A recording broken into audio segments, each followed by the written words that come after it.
On dit qu'un nombre A est divisible par un nombre B si le quotient A divisé par B est un nombre entier. Par exemple, 27 divisé par 3 est égal à 9. 9 est un nombre entier, donc 27 est divisible par 3. Par contre, 27 divisé par 5 est égal à 5,4, ce n'est pas un nombre entier, donc 27 n'est pas divisible par 5. On peut dire aussi que A est un multiple de B, B divise A, ou B est un diviseur de A. Reprenons l'exemple précédent, 27 est un multiple de 3, 3 divise 27, ou 3 est un diviseur de 27. Ces trois phrases veulent dire la même chose. Tout nombre possède au moins deux diviseurs, 1 et lui-même. Quels sont les diviseurs de 32 ?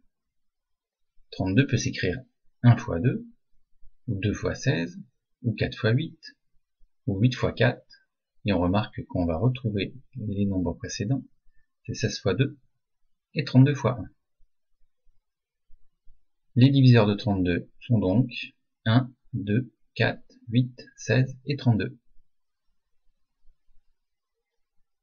Un nombre premier est un nombre qui a seulement deux diviseurs, 1 et lui-même. Voici les premiers nombres premiers. Je ne les mets pas tous, car il y en a une infinité. Et vous verrez sans doute au lycée que les nombres premiers sont très utiles pour la cryptographie. Les critères de divisibilité permettent de voir rapidement si un nombre est divisible par certains autres. C'est très utile pour simplifier les fractions. Un nombre est divisible par 2 s'il se termine par 0, 2, 4, 6 ou 8. Par exemple 56, 98, 544 ou 2370. Tous ces nombres sont divisibles par 2. Un nombre est divisible par 3 si la somme de ses chiffres est dans la table de 3. Pour 546, on additionne 5 plus 4 plus 6, ce qui nous donne 15. 15 est dans la table de 3, donc 546 est divisible par 3. Pour 7093, on additionne 7 plus 0 plus 9 plus 3, ça nous donne 19. Mais 19 n'est pas dans la table de 3, donc 7093 n'est pas divisible par 3. Il y a la même propriété pour savoir si un nombre est divisible par 9, on additionne ces chiffres et on regarde s'ils sont dans la table de 9. Pour 675, 6 plus 7 plus 5 est égal à 18, 18 est dans la table de 9. On pourrait même encore additionner 1 et 8 qui nous donne 9.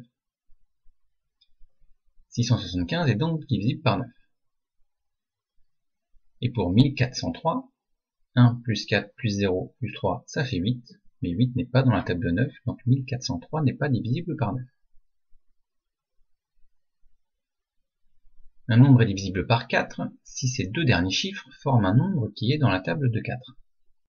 Par exemple, 4532, on prend les deux derniers chiffres qui forment le nombre 32. 32 est dans la table de 4, donc 4532 est divisible par 4. Un nombre est divisible par 5 s'il se termine par 0 ou 5, comme 75, 210 ou 1035.